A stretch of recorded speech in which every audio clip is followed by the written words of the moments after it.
Hey everyone, yeah, great to be here. Thanks for having me, Jay and Reggie. Dude, thanks for coming on. This is like my most respectable guest I've ever had. Reggie, I think. It doesn't say a lot for the rest of your guests. Oh, well, you know, we got to start somewhere. You know what I mean? But yeah, thanks for coming on. And why don't you just introduce yourself? Tell everybody what you do. Yeah, so my name is Mike Tucker. I think my position is design director at Bitmap Bureau. It's a bit of a vague title, but yeah, generally I come up with the designs for our games, but I also do a lot of the gameplay programming. Luckily, I work with some very clever programmers who bring our games to the retro platforms as well. But yeah, at Bitmap Bureau, we've been going for 8 years now, and we started off making the usual sort of Switch, Steam, PS4 games, as most indies do. But then we fancied a new challenge, and we kickstarted a game called Xeno Crisis for the Mega Drive, or Genesis, as you guys like to call it. Yeah, that really transformed the studio, and our focus is now very much retro, but we're still supporting the modern platforms. And yeah, we're all about 2D pixel art action games generally. Awesome. Yeah, we have a great time doing what we do, and we're based in the south of England, a place called Southampton, which is an incredible city. Everyone should visit. Yeah, right on. About it, really. That's about all I've got to say. Cool. So, what was the first game you guys created? Was it 88 Heroes? Yeah, that was it was carried over from another studio, and yeah, it was floundering a bit because it was a difficult project, and we wanted to bring it to Steam and potentially Switch as well. But luckily, I teamed up with an old colleague of mine called Matt Cope, a very clever programmer, and he managed to take it was basically a Flash game at the time, but he managed to convert that into a working Unity project. Once you're in Unity, you can then hit PC, Switch, PlayStation, Xbox. So yeah, that's how we got started, really. And seems like a long time ago now. And looking back, it was quite a crazy project. It was a game with 88 playable heroes, whereas most games might have 1 or 2 or 3. Yeah, it was a yeah, he's showing footage on the screen right now of all the different heroes, and everything looks awesome. Oh yeah, there you go. And each one had to be coded individually. Wow. And there were 88 levels as well. So I think there were 88. God, I can't remember. Maybe it's 44. Anyway, a lot of levels, a lot of characters. So it was a nightmare to program and test and design for. But it was a lot of fun. And yeah, we still get people messaging us now asking for a sequel, which will never happen. So I actually never, I knew about your 3 major releases, which I'm a fan. I have all of them actually, but I never heard of 88 Heroes. And so today I was doing a little research, obviously, and I came across that game. And it was really funny because I went on YouTube and I'm like, oh, let me look this game up. And the first video I got was Reggie reviewing it, like from like 7 years ago, talking about it. I'm like, I'll come full circle here. So I ended up ordering it today because I figured, why not? I have all the other ones. I never played it, but it looks like a lot of fun. So thanks. I'm into it. So like I said, I am actually a fan of your game, so I can like literally prove it. Nice to hear that. I actually have all of them. So I don't think even I've got them. I work on these games for years, but I rarely end up with a copy myself. And quite often we all sell our own personal copies, or hand them on to family or friends, and yeah, you forget to keep one yourself. And so yeah, you do a better collection than me. I hope you kept the Switch Collector's Edition somewhere, because that one is outrageously expensive now. There's Collector's Edition. Wow. Xeno Crisis yeah, that's nuts. It's like hundreds of pounds on eBay now, which is it's bonkers really. But we're doing a re-release as part of a collection, so it'll make it more affordable for people to get a physical copy. Okay. Yep. Good. Well, Michael, what got you into video games? Like, what age did you start? I reckon I must have been about 6. So that would be 1982, which I'm 48 today actually. Yeah, it's my birthday today. Happy birthday, by the way. Thank you. And yeah, I think my earliest memories was probably playing Xevious and Nemesis or Gradius, in what we call fish and chip shop. So a fish and chip shop, I don't know if you have them over there, but over here, you every city has multiple of them. And back in the 80s, they used to have arcade cabinets in the fish and chip shop. So something to play whilst you're waiting for your fish and chips, I guess. And yeah, I was just entranced by Xevious, the cabinet, the design of the spaceship, and the little jingles that played as you made your way through the game. And yeah, it just stuck with me. And yeah, right next to it was Nemesis, of course, which was another incredible shooter. So yeah, I think those two games really hooked me. And from that point, I just had to play any arcade game I could, anywhere I could find one. Right on. So that's what I was going to say about your games. One of the things that I love is you guys definitely have like an arcade game design philosophy to your games, and oh my god, do I love it! Like I love that style of gaming, and I talk about it all the time. Like I'm a big shmup guy. And right. So when you're talking about, Xevious and, Gradius, Nemesis, whatever you guys called it over there, like, yeah, man, that's my fondest memories of video games back in the day was in the arcades playing those games, because that was a treat. So that's something I feel like us old timers, we get to talk about, that the young generation they don't have that experience. An arcade was like going to heaven when we were kids, because video games were already the most amazing thing in the world. And these were like better video games than you could play at home. Like like that like separation between what you could do at home and what you could do in the arcade was like very exciting.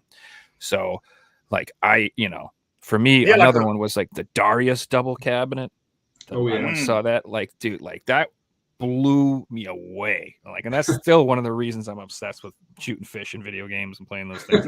Like, those memories stick with you forever. So I love that about you guys' games, that you kind of the lights and sounds of going into an arcade, man, was like just amazing. Like the feeling and just everything, all the arcades is lined up next to each other, the sounds, and this is amazing. That they never be able to replicate that again, but we remember how it was. And absolutely. Experience. And every game was like a new sort of world, really.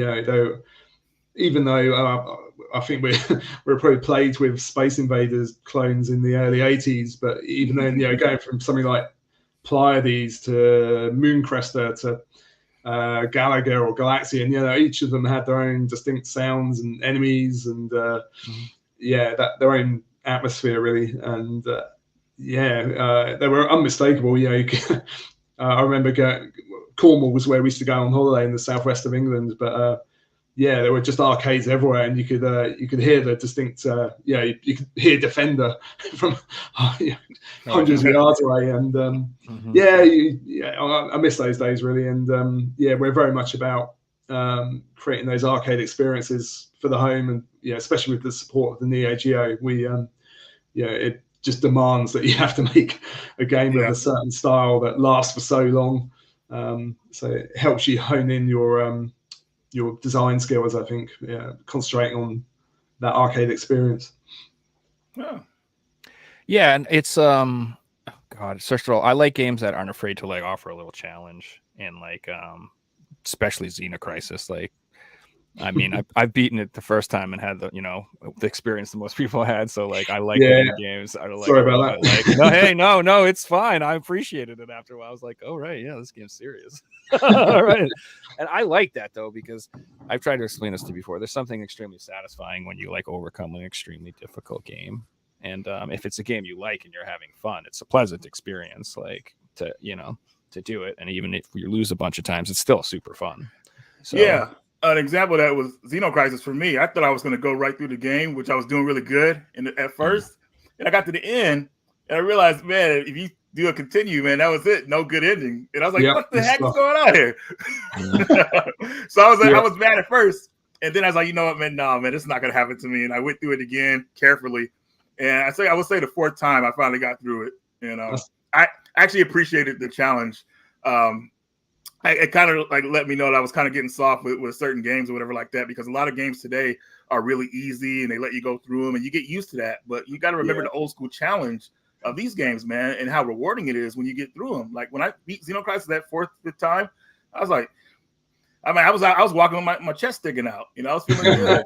So, definitely I appreciated it for that, you know, and I'm hoping a lot of newer gamers will appreciate it too as well, you know, or just games in general that will give you that challenge instead of just making things very easy. Because Joe, we talked about this before. A lot of games today don't even have game over scenes anymore.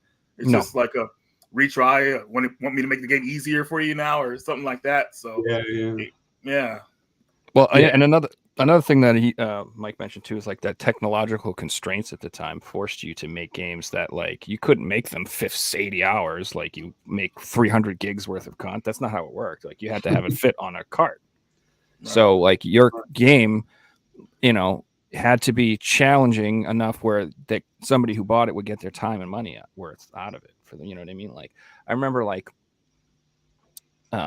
certain games I'd get and I'd beat them really quick and not really like I got Forgotten Worlds for the Genesis and like, you know, you beat it like really quickly, but then like you try to beat it no death run or something like that's different. So like, I don't know. I like that philosophy of like making it harder and giving that challenge so that you can enjoy the game for a long time and get something more out of it than just playing through it for fun. Yeah. I mean, yeah, that's what I grew up with really. Video games were all about a test of skill really rather than, like an experience. So yeah, there's a lot of players who probably won't appreciate our approach, you know. But yeah, to me, a game, you know, you should feel a sense of accomplishment when you complete a game, and you should have to play it, you know, at least a few times to sort of learn the mechanics and learn the level layout or whatever. But yeah, I understand things have moved on, and with our next titles, we're trying to be a bit more balanced. But at the same time, yeah, there is that ultra hard challenge if players want that. But yeah, we've got different difficulty settings now and accessibility settings to make life a bit easier for people. You have to, unfortunately. Yeah. We had to add a casual setting to Final Vendetta, which gave players the option to continue indefinitely, which it hurt me inside, but we got weirdly got quite a lot of hate mail, you know, about making a beat 'em up with a continue system. You know, people just really didn't like that, which baffled me really. You know, beat 'em ups, they shouldn't be a cakewalk. You know, you do have to put the time in to learn how to, you know, make your way through the game and deal with each enemy and the bosses in particular. But yeah, what can you do? I think it's just literally lost not like perspective. I don't think that there are people reviewing games now who, like I said, never went to arcades. They've never played games like that. They literally do not understand it. It's the same thing with shmups. A lot of people don't understand it. If you just continue feed a shmup and you beat it, you're like, what the hell? That was whatever. But that's not the point. No. Like you can do that to practice, but the point is to try to beat it without, you know, the 1cc. That's what makes arcade games insane. And it's funny because like all good arcade games, at first you think it's impossible. At first you're like, this is not possible, but then you just keep playing it and you just keep playing it and you learn and you position and you get to know a game in a deep way that you'll never get to play. Like on a regular game, you just play through once nowadays. Like it's not the same.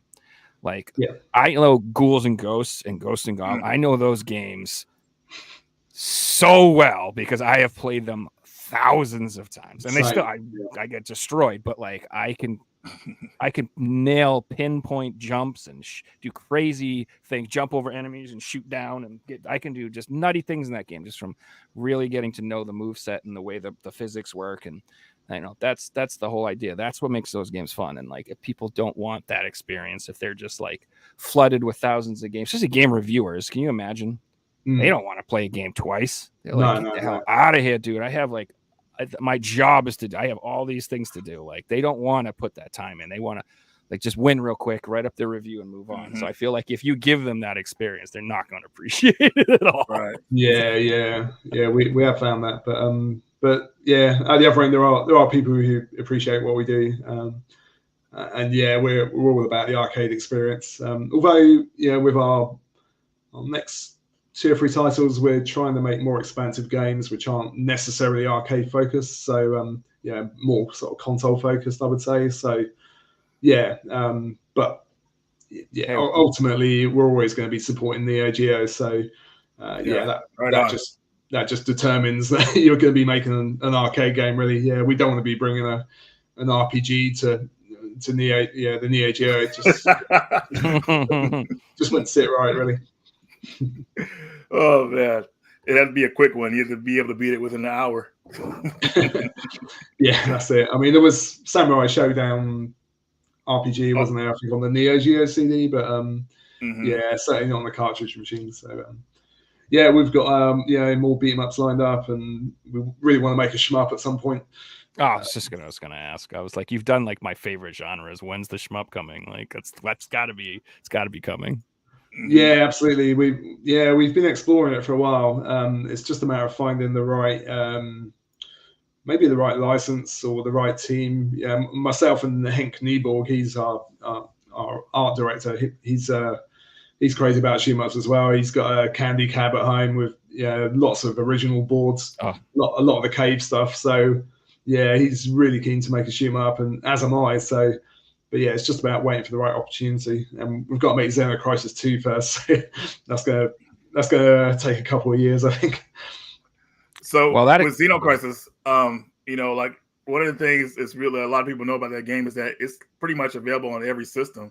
I wanted to ask, are there any other systems you guys will possibly be looking to possibly port that game to? Oh yeah, 100%. I mean, we have conversations daily about which future platforms we should be supporting, or which platforms in the future we should be supporting. We've got. I mean, I've spoken to you about the PlayStation 1. That's done really. We're just looking at the disc manufacturing. Are you serious? It's PS1. It plays great on the pad, of course, as you'd expect. That's awesome. But the disc manufacturing is a bit of a pain. Hopefully we can crack that soon. Game Boy Advance is done. We're just we've got a few little tweaks to make there. Yes. We've been looking at other platforms as well. Maybe a PS3 or maybe an Amiga one would be weird as heck, but that'd be so cool though. I think, or maybe even a Jack. Can I put it on Jaguar? Well, actually, I was gonna say I actually have some announcements. Some stuff I worked up for some future announcements for consoles that it's coming out for. Did you already know that, Reggie? No. Yeah. So it's coming out on the Apple Pippin. Well, okay.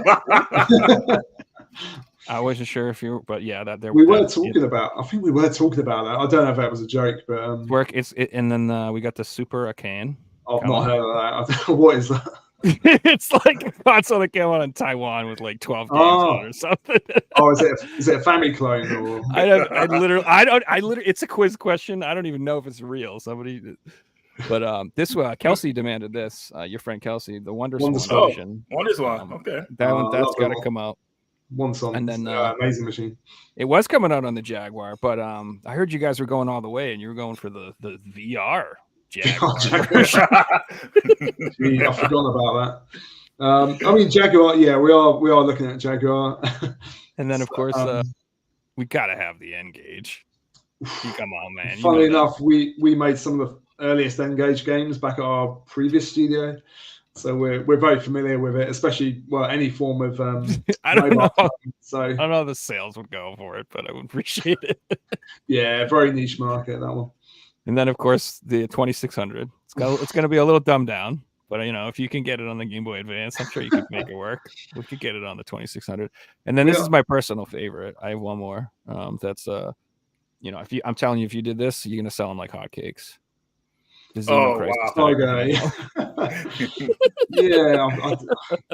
That'd be a design challenge for sure. Okay, we'll give it some thought. No, that's what I'm talking about. Old school game design. I mean, I think the lowest we'll go is 8-bit. Maybe the NES could be a good one. The PC Engine, which is kind of 16-bit. That's a platform that I love. We looked at Game Gear. Master System would be cool. Wow, Game Gear. Yeah, but an Amiga version, that kind of makes sense because Henk Nieborg is famous for his pixel art on the Amiga, especially Lionheart. So the guys that I work with, they're quite fond of the Amiga as well. So Yeah, but I think we'd have to bring it to the 500 to do it properly rather than the 1200. So it would be a proper challenge. Yeah. Okay. But could happen. So speaking of the Master System, one of the games that Xeno Crisis, there's two games that always reminded me of when I played it. It always reminded me of Smash TV. So I'm assuming that's an influence because it's just 100%. The way that, I mean, when you clear the rooms, the arrows, the lights, it just feels that way. And then also Alien Syndrome. I always got that vibe too. So when you said the Master System, I'm like, well, it would look just like Alien Syndrome on the Master System. So I would be down with that because I used to love that game as well. So yeah, both amazing games. And there was quite a few other influences as well. Outzone by Tire Plan was one, which is the vertical shooter where you're actually a soldier on foot, which is quite unusual for Tire Plan. What else? Shock Troopers was one. Chaos Engine, Alien Breed, but also going back to like Berserk and Robotron as well, which is the forefather to Smash TV, of course. Zombies Ate My Neighbors is another one. So there's a lot of elements that got mixed up in the pot, and it came out as quite a nice game, I think. Okay. Yeah, Outzone would be a really cool one to get a re-release, to be honest with you. That's kind of like a lost shmup-ish. I don't know, I guess called a shmup. That's a pretty unique game. So it never really got ported. And you can imagine it on the Saturn, really. But sadly, never happened. Perhaps it wasn't a big hit in the arcades. But I think it's quite an interesting game from Tire Plan. It's quite a departure from their usual stuff. So perhaps I don't know. Maybe someone like Limited Run could attempt it. But there's quite a few publishers out there now who deal with the retro side of things. Right. Yeah, but it does. I think it deserves to be ported. But I can't see anyone doing that for the Saturn. Really, it'd be quite a huge task. So the best you could hope for is like an emulated Switch port. Yeah. Maybe. Yeah, City Connection or M4 can do it or something like that. They usually tend to do that, which I'm actually really happy to see that a lot of these like older games are getting some love, and kind of even more random obscure shmups are getting releases like just Strictly Limited and stuff like that. They're doing a lot of interesting stuff, so it's pretty cool. Yeah, good to see. Yeah, and so do you love it? Like, if you did make a shmup, like, would it be more like Genesis style, like more Mega Drive-y, or would you go more toward the Neo Geo style with like Andros Dunos? Like, kind of, would you have any idea what you'd want to do? They're both sick, so either way would be amazing. Yeah, I mean, I love both horizontal and vertical shmups, but I think I'd probably go for vertical. I think from a design point, it's got a few more possibilities than the horizontal. I think technically it's easier as well. But I don't know if I'd go full bullet hell. Some of the more recent bullet hell games are just it's just like too much going on. I think when the bullet patterns are just crawling across the screen, I think it doesn't really feel like a shoot 'em up to me. It's more like I don't know, some kind of puzzle sort of dodging game. It's like a rhythm game. It's like a rhythm game. I think something like Dodon Patch, the first Dodon Patch, that kind of level. So not insane amounts of bullets, but that kind of pace and feel. I love Dodon Patch and Batsugun, Tatsujin as well, Tatsujin. Something along those lines. But I think it really depends. If we got a license or we were able to revive an old IP, I think that's probably what it will take. Okay. So I wanted to ask you, your second game, I mean, after Xeno Crisis was a Battle Axe. Yep. How long was the development for that game?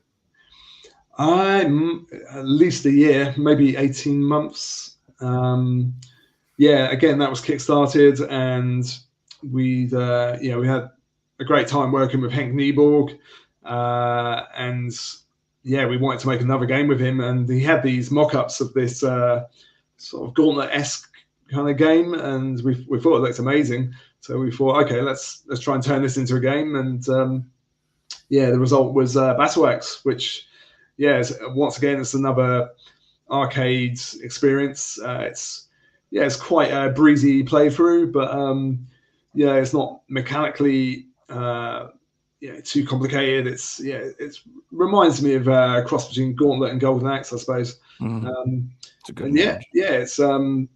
It was.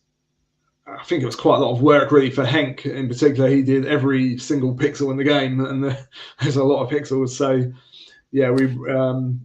I think for future games we've been getting other artists to work with him, but it's hard finding artists who can match his level. That's what I was just gonna say. Like, this game looks unbelievably beautiful. It is so freaking gorgeous, man. It reminds me of, like you said, Golden Axe, or like maybe like Magic Sword or something like that, or like Knights of the Rounds. Oh god, it is it. And so I love the graphics, and I just freaking love the color palettes. Like these, it is. I'm telling you guys, this game is gorgeous. That's why I chose this for the background for the show. Out of all the games, I was just like, because I really do think this is a beautiful game. Yeah, good choice. It is just gorgeous, and I don't know. Yeah, it's fun. Like I said, your games always have like they're new games, and somehow take me back. I get a nostalgic feeling from playing this game, and I've never played it. I felt like I was playing.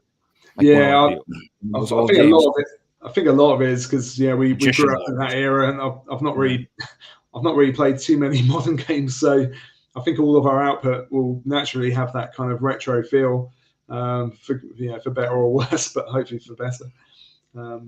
But yeah, it's I think we added a few interesting touches to the game that perhaps Golden Axe didn't have, or Knights of the Round and so on.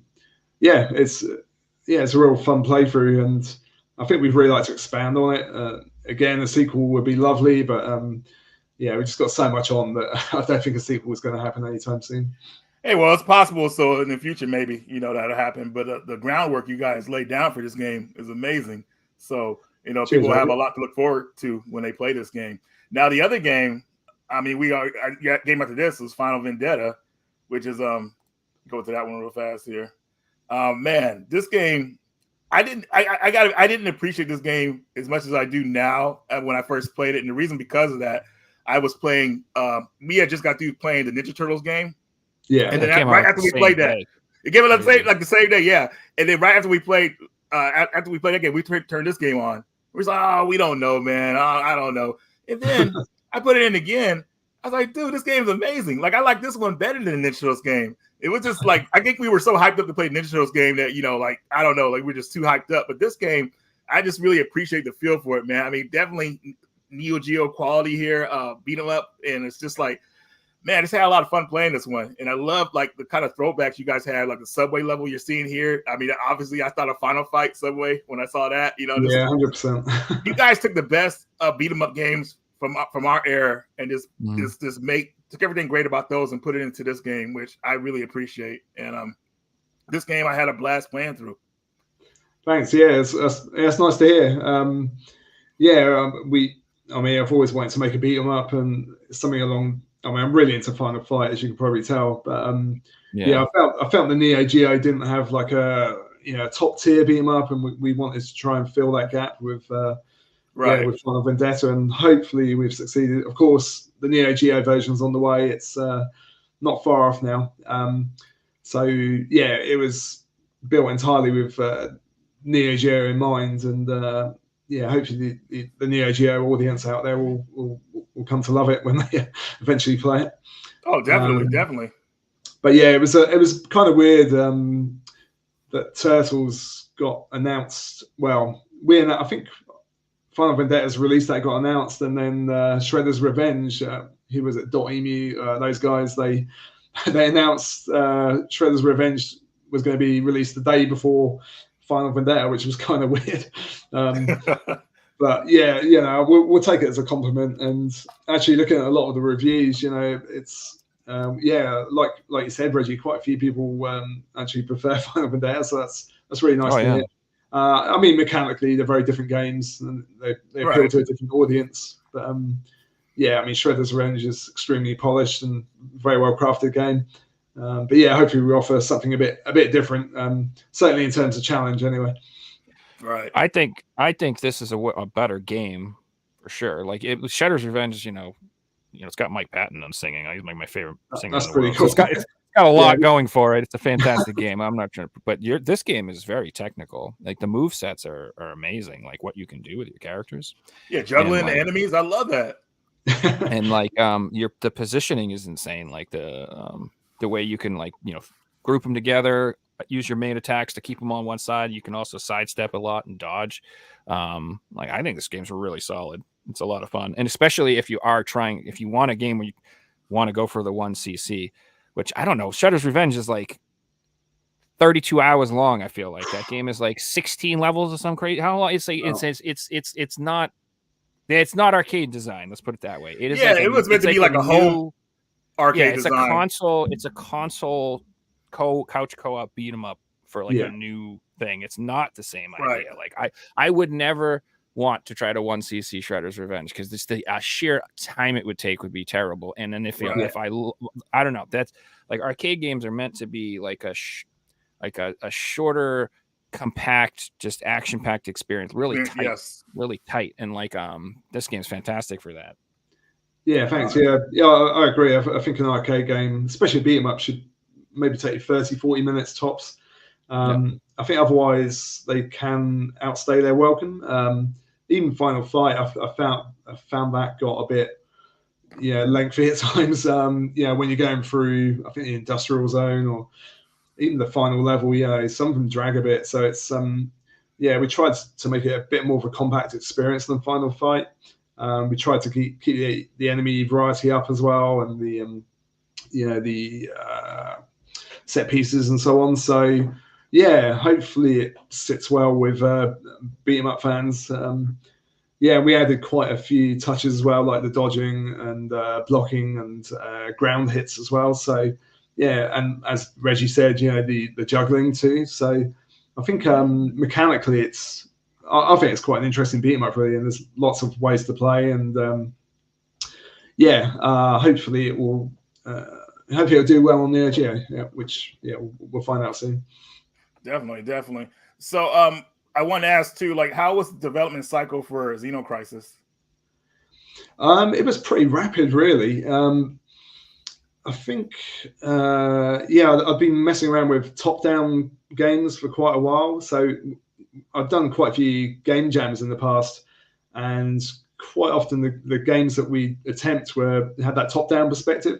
So I've had a lot of practice with like enemy density and speed, the speed of enemies, speed of bullets, size of collision boxes.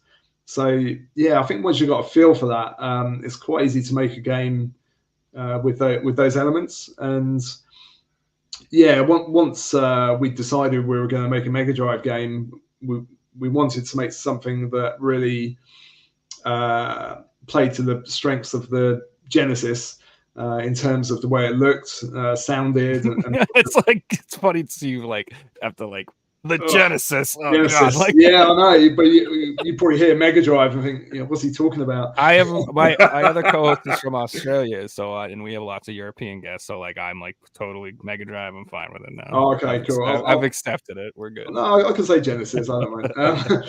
But it just felt like the Mega Drive needed an arena shooter, and it had to be gritty and loud and explosive and fast, and all those elements sort of combined into this alien-based shoot 'em up. So I think I grabbed some placeholders from like Outzone and the sequel Fixate. You might have heard of it. That was the starting point really. I think maybe the player might have been from Mercs. I can't remember. But I got something up and running, and it's pretty apparent that we're onto something here. And we sent a mock-up or a little video to Henk Nieborg, the great pixel artist, and said, what can you do with this? And he came back pretty quick with a mock-up, and it just looked incredible, really. And we said to him, can you actually do this on the Mega Drive? The Mega Drive is only 9-bit, and looks like using way too many colors, but yeah, we actually looked into his artwork and it all fit in perfectly in the Mega Drive palette. So yeah, we knew that with Hank's artwork and the game design we had, we were able to create a pretty special experience. And then, of course, there was the music, and I think the music might have even come first, really. So I've been listening to this chiptune musician called Savage Regime, who's this Swedish guy his real name's Daniel Barlin. He's the stuff he does with the Swedish people make the best music, by the way. Clearly, strange, isn't they? ABBA, but yeah, he was incredible, and again, I wasn't sure the stuff he was doing was actually possible on a stock Mega Drive, but yeah, we got him to create a tune for us just for the Kickstarter campaign, and yeah, it just blew us away. We thought, this guy's incredible, we have to work with him. So yeah, so we had the music, we had the pixel art, the game design, and yeah, the technology to get the game onto the Xeno Drive, whatever you want to call it, and yeah, it all just came together. Yes. Yeah, we put together a prototype, put together a Kickstarter campaign, and yeah, it succeeded. And I think that in total, the whole game was maybe, I don't know, 12 months, maybe 18. My colleague Matt actually had an accident. He struck his head on a cabinet door, which gave him concussion. So yeah, he was out of action for months, really, and we weren't even sure if he was. I was expecting like a flux capacitor story, like Doc Brown, and then he designed the game. He's got a vision. Oh, no, it was the opposite, really. His speech was slurred, and he had to sleep in the middle of the day, and yeah, everyone was really concerned about him, and we weren't even sure if he was going to be able to program again. But yeah, he did recover, and he eventually got the Mega Drive version done, and yeah, it went down really well. I think a lot of people say that it's one of the great games in the Mega Drive. So it's really nice to hear. Right on. I do want to let everybody know in the chat that the games that we've talked about are on the Bitmap store, which reopened online, and we'll have Joe, you'll drop a link in the chat so people can click on it. And then after the video's over, we'll have it in the description as well if you guys want to check them out. Definitely excited to see the store back up. I like what you guys did with it. This is awesome. 88 Heroes on there too. Right on. So very cool. Yeah. I had no idea the GameCube version. What? He's all the different versions you get so far. Yeah, most recently we've done Super Nintendo. Yeah, it's on N64, Neo Geo, AES, MVS, CD, Dreamcast. All the big hitters really, but yeah, there's more to come. Yep, I like those two hidden spots, those empty spots right there. Oh yeah, we'll fill those. Well, that's what I was going to say. Is this would this be the best place to pre-order Final Vendetta when it does come out on the Neo Geo? You can pre-order. Yeah, you can pre-order Final Vendetta right now on AES and MVS. And as far as Neo Geo goes, that's the only variants we can hit. Really, we looked at the CD, but yeah, we very quickly ran out of memory. So yeah, CD version won't be happening. But yeah, it's playing amazing on AES and MVS. We've got the same huge sprites and colourful backgrounds. So yeah, I thought it was really awesome that you guys are doing MVS.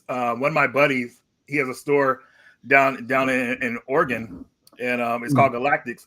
And he bought you guys sent him a game for the MVS system for Xeno Crisis, and he has it in his arcade. He's like, people were staring at it, and then they finally started playing it. Like people were like all over it because, oh my god, it's a new arcade game. Like he had film of people playing it, which was really cool and amazing. But yeah, I'm so happy you guys decided to go to arcade route too, because people still have, obviously arcades and everything like that. So I thought that was awesome. Yeah, I've got a Blast sitting next to me here. But yeah, there's still a few. Well, actually, I think there's more and more arcades popping up really. So I think every good arcade should have an MVS cabinet. So yes, we'll be continuing to support MVS for a long time yet. And yeah, big announcement coming up soon regarding our next MVS AES game. Oh, really? Dang. Yeah, it was going to be May, but it might be June now. We'll see. Okay, right on. And then this is another announcement. This is what we were talking about earlier, guys. So if you do like the games or interested in the games we were just discussing, they are coming out as a compilation, all three of them. We got Xeno Crisis, Battle Axe, and Final Vendetta all in one thing. It's coming on the Switch and PS5, I think, so far. Yeah, that's right. Yeah. No PS4, right? Should I hold out? I'm kind of a PS4 guy. It says PS4 so. Right there, but I'm not sure that's. Oh, maybe it is. Oh, okay. Platforms. Well, maybe digitally, but maybe physically, maybe it won't be. Who knows how that works? Okay. I don't know. Yeah, I don't get too involved in the business side of things. But yeah, it's coming out physically for some machines. Xbox. I know it's not coming to Xbox, which is a shame. But that's a shame. Yeah, Xbox doesn't get a lot of like I don't know what happened with them with physicals. I think it's because of that subscription service they have. That a lot of physicals aren't made for them. Well, I think maybe a lot of it is down to the minimum runs they have to do those. So when they press a new game, they might have to do might be 100,000 discs or something. Yeah, and if a game is only likely to sell 10,000, then it's just not worth it. So I think that plays a big part in why you don't see many physical Xbox releases. Okay. Well, we're all about physical games over here, so if it's not, that's literally like very important. And this is a nice little collection you got here. It looks like it's got the soundtrack CD, the postcards, got an art book.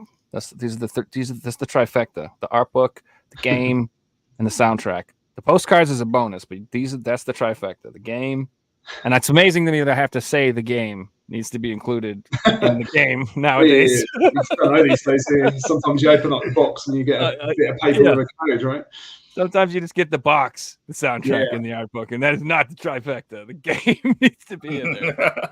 Man. So that's pretty cool. Yeah. Well, definitely going to pick that up. So you guys in the chat, definitely check this out. If you haven't got these games yet, boom, right in front of you. Yeah, and like I said, it's probably the cheapest way to get a physical copy of Xeno Crisis. Yeah. If you go to eBay, it's like £200-300. So But the PS4, this version, just for PS4, this isn't cheap either. Like, no, really, a new copy sealed is like, I'm gonna say between 125 to 150-ish. Just for that version? Just for the PS4 version. Wow. And that's the standard one. So I'm imagining the collector's one. Whew. Yeah, the collector. I didn't see many when I looked earlier. I didn't see collector's editions. I'm just talking the standard sealed copy of this was going for that. So this ain't cheap either. And then on the Switch, it's even worse. So yeah, if you want to get Xeno Crisis, that's the way to do it now. To this collection. Unless you can play, if you play retro, that's even better, of course. Be a real baller and get it on the Evercade, because there you go. That's the real value. This is what you should be doing. People sleep on the Evercade. You get the best value there is if you buy this stuff. And what is now? Are you associated with this Tanglewood game at all? Do you know these people or something? Yeah, well, yeah. You say people, but it's just one guy really. Called, it's CNBC. I'm sorry, this is the guy who made the game. The one guy. No, I mean, he had. I think someone helped him with the art and the music, of course. But it's really down to a guy called Matt Phillips, who's also based in the UK. So he was partly why we made Xeno Crisis. We saw what he did with Tanglewood, and we saw that a Kickstarter was viable. So we kind of followed his lead really. But even during the development process, we had some good conversations with him, and he helped us out with a few things. We helped him out. So when the opportunity came to put both games on the same Evercade cartridge, we're more than happy to do so, because he's a great guy, and we've got a lot of respect for him. That's right on. Yeah, and I love if you look at our Mega Drive PCB, I think it has both of our logos on there. So we actually helped him produce a few copies of Tanglewood for the Mega Drive as well. Which is interesting. Gag says Xbox has a minimum print of physical games of 25,000 because they could see that being a huge barrier to entry for most small developers. Yeah, definitely. I think it's 5,000 for PS4, something like that. To print. I love that CAG knows that too, man, because he's on it when it comes to Xbox. But I did want to ask you, Mike, what are you currently playing right now? Like, are there any games you playing right now currently?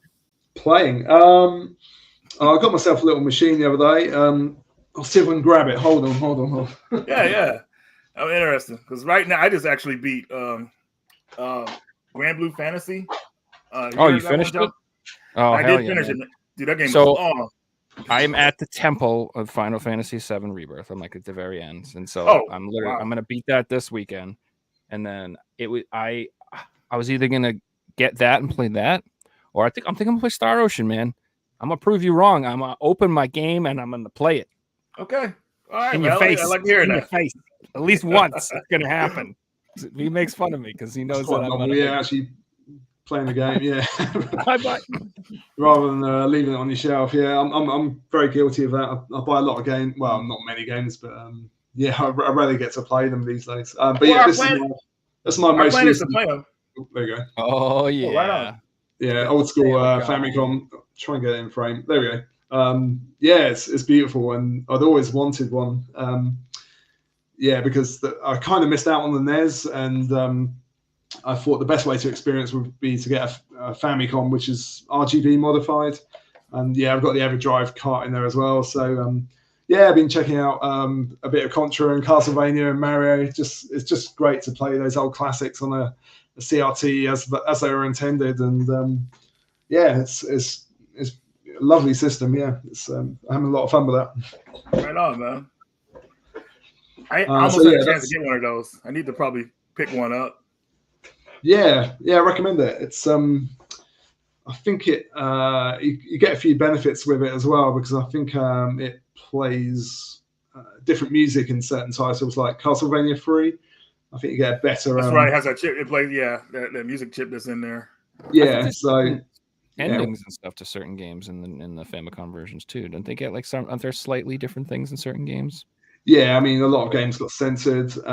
Even Contra, for the American release, they stripped out a lot of the background animations. And so, well worth getting one. It's great little machines. So been playing a bit of that.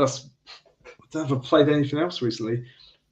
Bit of PlayStation, I suppose, but not much. I'm just too busy making games, really. I hear you on that, man. Right on. It's kind of crazy for me because I'm like with the videos I'm putting out, man. It's hard for me to put time into games like I want to. Like I remember when Final Fantasy Rebirth came out, I said, man, no more YouTube videos. No people, leave me alone. I've been waiting for this game forever, and I tried to play it. Everybody's calling me. Stuff was coming out. I couldn't be played immediately, so I was upset. But when I finally got to play it, I got to play it undisturbed, and it was an amazing experience. And I'm really happy that they actually created that game. It feels like a live world you're in when you play something like Final Fantasy Rebirth. It was just amazing. And I'm a big fan of original Final Fantasy VII. Even though that game has its problems, like the ending was horrible. I'm assuming that everybody knows about Aerith and everything like that in that game. I thought nice spoilers. I know, right? No. Yeah, I've completed it. I can't remember it, but I've completed it. So I still got to remember it. Was the ending that bad? Okay, the ending, it was horrible. Basically, it shows like a flash of light, like with the situation that happens, and then it goes to a scene 500 years later. Like, what? Are you kidding me? 500? I wanted like maybe 5 hours, 5 days, 5 months. 500 years later, man, come on. That was horrible. So I'm happy that they remade it. Yeah. So funny, my girlfriend, she's been watching me play Final Fantasy since the very first game. So she watched me play the one like a few years ago. She's been watching me play this one, and she doesn't know. She has no idea what's gonna happen. And we're at the temple now, and she's even said to me, she's like, make sure that you don't play that game. I want to see what happens. I love the story. I want to see what happens. And I'm like, oh, don't you worry. I'll make sure you're there to see it. And it's like, she keeps saying stuff like, Aerith is my favorite. And I'm like, oh, God's sakes. Might need a box of tissues, yeah. She's like, I know all the girls, I like her the best. She's like, Tifa's kind of like dressed like a hoe. And all this other stuff was wicked funny. And she's just like, Aerith, she's like totally team Aerith. And I'm just like, you're gonna be so disappointed soon. Who'd you go on a date with? Barrett. No, I'm just kidding. You got Barrett? No. One of my friends got Barrett. He was so mad. I was like, how'd she do that? Hilarious. I went. I got Aerith. I went with Aerith. Yeah. Cool, I mean, I did that on purpose. So yeah. How'd you like Grand Blue Fantasy? You said you're almost done that game, right? Yeah. Well, I beat it. It was very long. It was the game I was trying to beat before Final Fantasy came out, but it didn't happen. So I beat it afterwards. I leveled up online with the Joel from Media Glitch. We were playing it together for a long time. And then when it came to beating the game, it was pretty easy, but it's drawn out. I mean, you think the game's going to end, and there's like 2 more chapters left. It's like all these crazy boss battles that are amazing. And I wish you could play a lot of them. Maybe you can online with other people. Maybe I had to unlock them, but they were like out there, dude, like really like well done. And I found out they've been working on this game for 8 years. 8 years. Wow. The development for that game. So I was like, wow, dude, they really put their heart and soul into it. So it showed. But that was a fun experience. And now I'm working on Xeno Chronicles, 100 Heroes. I heard that's hard. It's old school RPG. Basically, you got the random encounters, which are like, ugh, gosh, that's annoying. But they're not too bad. But still, this random encounter when you're trying to run to a save point, save real fast because you run out of items, resources, battle, and then you can't run away from it. Then you get killed. Like little frustrations like that are annoying, but it's old school. So people are familiar with the Suikoden series, the Suikoden, whatever they want to call it. They'll be familiar with that. But I like it for what it is, and it's kind of crazy that the man who created the series actually passed away right before the game came out and everything. So that's pretty much one of his last things he put out to the world. And it was in his design, thankfully, how he wanted the game to be, because he liked the original, like how the original first 2 Suikodens were. So he wanted it to look like that. So, I'm happy that people kickstarted it, helped it come through, and I'm having a great time with it. So, yeah. Yeah, I've heard people complain about the design and the choices say it's a little hard, it's a little too old school. And again, I'm like the whole time, I'm like, this sounds sweet. Yeah, I can't wait. I'm like, I hope it's like, like I want to die. I want to lose. Like, I don't want games that just you always win. That's not games. It's not a game, is it? Yeah, it's more. No, it's not like story or. Like you said, Mike, it should be for me. It was always a test of skill. It was like the games, like people like us, like having a scoreboard. Even people are like, that's a weird concept to people now. They're like, score. I'm like, when we were kids, we would like be like, oh, I got a better score in Asteroid Sun. What's good? We would like that meant that meant something to us, Yeah, their score system is the achievement system and the trophy system. That's their score system now. Like, oh, look I got this trophy. I got this achievement. So that's I guess that's how I look at it now. But yeah, high score was That's true. That's like more like a meta thing. It's like that's just like your gamer score, which is like a weird thing. And I never got really into that, but man, I know people who got real obsessed with that number during like Xbox 360 days and stuff. Man, I remember people like they would just be like, "What's your score, bro?" Like that was like I'm like trophy and achievement hunters. Well, what's my score? Let's play Tekken. I'll show you what my score is. Come here. I'll show you what my score is, motherfucker. That's my score. You lose. Yeah, I never got involved in all that. I think I bowed out around the PS3 era and Xbox 360 era. But yeah, it was all about achievements. And yeah, we're putting achievements into our current game at the moment, trying to come up with some interesting ones. I think it's quite cool. It's quite a cool feature that players can get rewarded for pulling off interesting feats or difficult feats. But yeah, back in our day, you sort of make up your own achievements when you get through the whole game with just 1 credit or not getting touched. Yeah, death runs. Yeah. Yeah. We never had any proof, did we? Everyone can record now, but back in the day, we couldn't even take a photo of your high score. Even that was like a real luxury. So I could reset your score down at the arcade. That's it. You could have some god score. You can go in there one day and it's just gone. You're like, oh yeah, heck. I want to reset it. Yeah. So exactly. Joe, is it the time for the quiz or? Well, it is, but so we have this thing on this show. It's called Figsy's Quiz, and before I figured people probably want to know what the hell who's Figsy. So Figsy's my co-host who's usually here, but I don't know if you guys know, but he's like a semi-pro GeoGuessr player. Do you guys know what GeoGuessr is? I love GeoGuessr. Yeah, I mean, I made a game once which was very similar to GeoGuessr using Google Street View, and this was like must have been a good year before GeoGuessr came out, and it was cool. But yeah, I couldn't finish it off. I hit some problem with the Google Street View API, and it kind of just floundered really. And then like a year later, there's GeoGuessr, and it's cool. It becomes a huge success. So yeah, kind of annoying, but yeah, I love. What I don't like about GeoGuessr is it's locked behind a subscription service, I think, which is a real shame because me and my daughter love playing it. I think it's it's a great game. Good way of learning about geography as well. Yeah, I was going to say it's actually like an educational-esque game, I would say, but like it's really fun, and it's like actually like it could be a useful skill. You never know. You could get kidnapped. You could crawl out of a burlap sack somewhere and be like, "I'm in Armenia. I know where to go." You never know. You can look at a lamppost and know exactly where you are. Yeah. Oh yeah, you could be like staring out of like a little hole in the trunk of the car and be like, "I see 602 license plates. We're definitely in." I don't know, but you never know. Hopefully that won't happen, but. Yeah, you never know. Yeah, no. But the whole point is that he's been away for the show for a little while, and he's been traveling the world because he said he's learned everything he can from Street View, and he needs to like hit the streets themselves, and he needs to like be with the people. He needs to the only way to up his game to become a GeoGuessr master. Wow, so he's been going around the world, and he's been sending me photos, and he's keeping us updated. And this week, I sent some photos from his trip to Japan. So here he is. This is photo number 1. There he is. He's having some dinner. He's met a nice lady.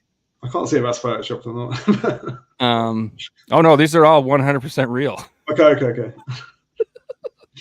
He got his hair done. He's looking really good. He's even got a little tan. He's looking pretty nice right there. Yeah. He's got the double sword. He's got the outfit. He's got the sandals. I mean, that's pretty authentic. And then I'm not even sure how he got this picture, but. I think he maybe some sort of time travel machine, or like maybe they have like one of those like old time, like you could get like a wanted dead or alive old dirt bar, like 6 Gun City type, you know what I mean? Maybe I don't know what that is. And then this one, he's really becoming, enjoying the culture, really making the most of it. And oh Lord, there he is there. Yeah, there he is. Sailor Moon, huh? So he's having a lot of fun, and he said he's going to keep checking in with us week to week until he comes back. And just remember, Figsy, I'm going to keep showing these pictures until you come back, so you better come back. Yeah, they're gonna get worse every week. Man. Anyway, it's time for the quiz. You ready for the quiz?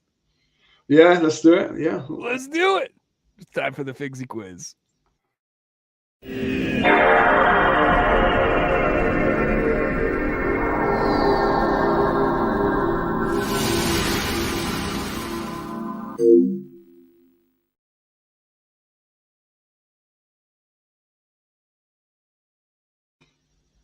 All right. So this quiz has like a theme this week.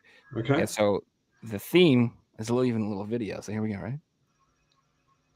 All the quiz answers have ERO in the answer. Okay. So that combination of letters in that order. So it's not like there'll be an E here and an RO, but that ERO, that will be part of the answer. Does that make sense? Yeah, that's easy enough. Okay. You guys like this dope pixel art that I chose too? Samurai Showdown 1 or 2? I can't remember. Yeah, I don't know. I'm like, yeah. So I think you guys appreciate that. I love these things. Okay, so who would like to go first? Mike, you're the guest. You get to choose. Oh, I'll go first. What the heck? Okay, this is gonna be a pretty easy question for you. Okay, ease me in. Okay, so question number 1. This chaotic 2D platformer was developed. It's 8 Heroes, right? Okay. Yeah, that's the kind of question I like. Yeah, so that's sorry, Reggie. That was kind of easy. we got 1 point. All right. Now, Reggie, Yes. Your question is, do I have a picture of this one? I don't think so. Okay. Name the only Mortal Kombat character that appears in every main installment of the series. Hmm. I remember the hint. Yeah, that's easy. Oh, Sub-Zero. What's the answer? Yeah, so I don't know. I hesitated right there. I thought it was too obvious, I guess. Yeah, Sub-Zero. Very nice. All right. So we got one for you and one for you. All right. Next question. This survival horror series was originally an exclusive on the Dreamcast. Survival horror game. Famous survival horror game. Oh, okay. I believe it started off as an exclusive on the Dreamcast. It's an easy one. Eventually it was ported. Something Zero. God, it's not. Oh, man. See, Blue Stinger came to mind. Then Carrier. Not Codename Veronica. Yeah, well, okay. I wouldn't say that's an exclusive because it's like It started off as an exclusive. Yeah, it started. Oh, yeah. Codename Veronica. It has to be. Yeah, Veronica. Yeah. Yeah. Right. Or Resident Evil. That was it. We could have gone with the GameCube answer too. But yeah, that's right. Okay. Yeah, Carrier's a lot of one. A lot of people don't know about. Carrier's a good survival horror too. Yeah. Pretty interesting. Mm-hmm. Yeah, that one's like a little more well known, unknown. Carrier Saturn or Dreamcast? Oh, I can't remember. So long ago. Anyway, I think that one's Saturn because I think Dreamcast is the Ill Bleed is the weird one on Dreamcast, but I could be wrong. Yeah, I don't know. I'm not really a quiz master. All right, Reggie, I'm going to show you a screenshot of a game, and you have to tell me what game this is. Ooh, that is Jesus, Samurai Squirrel. I'm trying to remember the whole name of it. I have the game, and I have it on the Game Boy Advance of all systems. I guess I'm not getting the whole name right. It's Kamikaze Squirrel. Zero. Did I? I'm like the worst. It's very close. Put it all together, man. I'm so close, man. This is so weird. You pretty much have it. You pretty much said all of it separately. Zero. Yep. Tolerance. No. Nope. That's totally different game. You guys know the Zero Tolerance came up. I've been watching X-Men '97, so Zero. The Kamikaze Squirrel. Yeah, that's it. I got it. Okay. That's it, man. Good for you, dude. That's impressive. I would have never. I didn't know it came out on Genesis. Well, I have the weirdest version of the game. I have the Game Boy Advance one. At least I think I do. Yeah. Wow. All right, question 5. What word is missing from this cover from this 3DS game? God. 3DS. Oh, not even played a 3DS game. You look like a SpongeBob man. Must be hero of some kind. SpongeBob.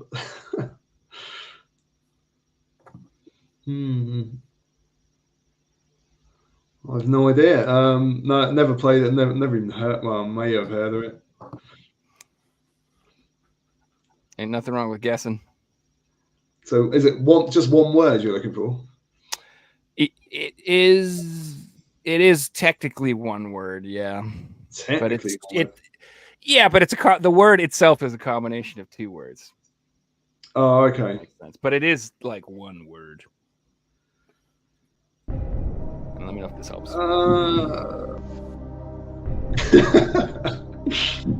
No, you got me. I've never played it. I'm not big into 3DS SpongeBob games. Sorry.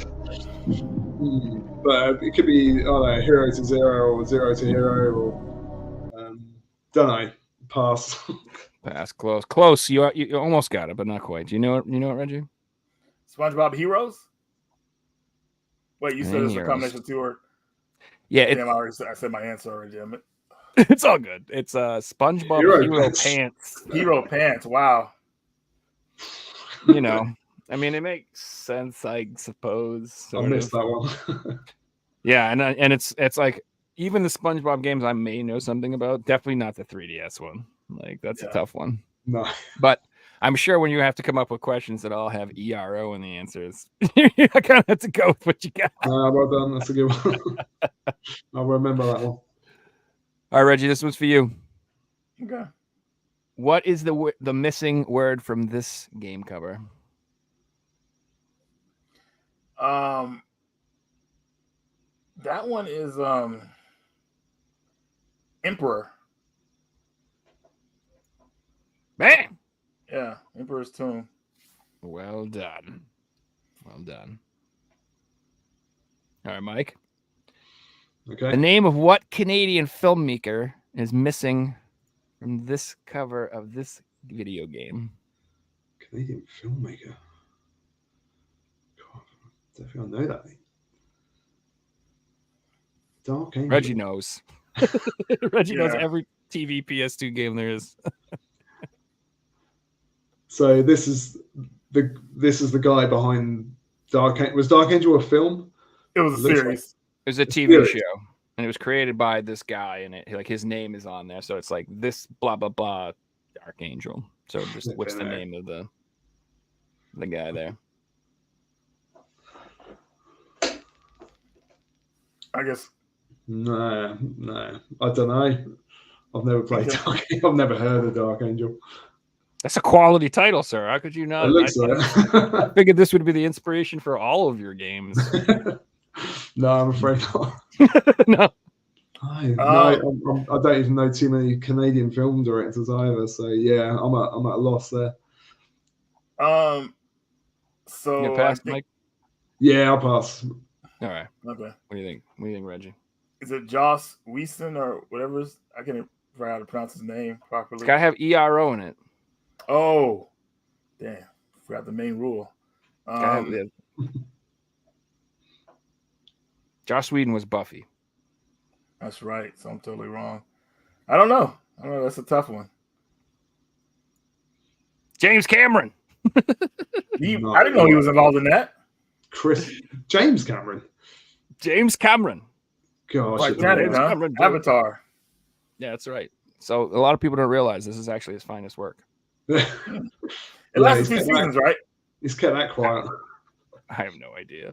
All I know is that we need more shows that revolve, like the premise of the show is we'll just put a hot broad in leather pants. That was like pretty much the 2000s. That was like the strategy for most television shows. And it worked. I don't know why we break with these traditions. We need to go back. This one is for Reggie. Am I right? Reggie, this is for you. Okay. What is the missing word from this Wikipedia article? Let's see here. Blank was one of the first major hits of the golden age of arcade games. The game sold 47,800 upright cabs and 87 cocktail cabs. Yeah.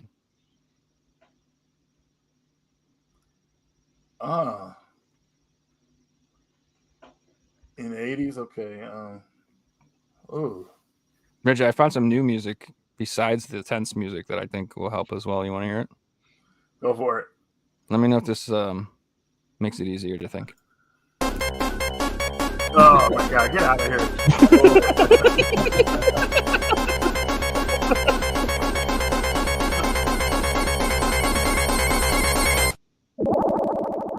It's like instant PTSD, man. Not too bad.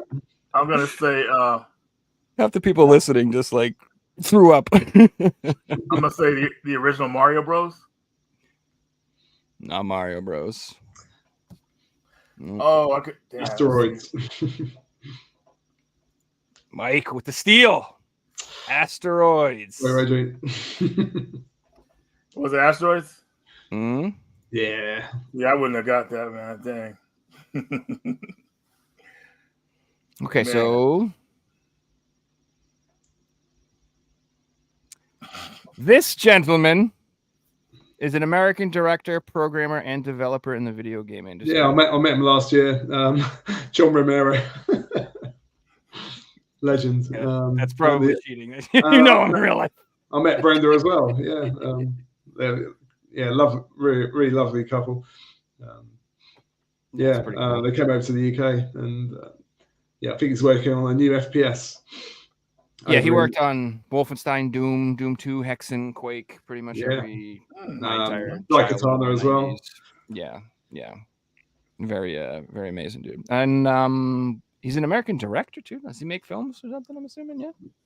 Don't know if he's got involved in directing, but I don't know. It says American director, but I don't know what that means. I'm thinking of maybe George Romero. Does he make them zombie movies? Yeah, I don't think they're related. All right, so this one is for Reggie. What is the full name of this character? So this is a variation of the Shy Guy, but what is this character's name?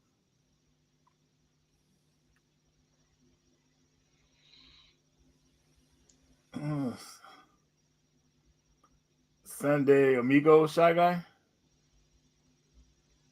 Not Amigo. Oh wow. Mike, it's up to you.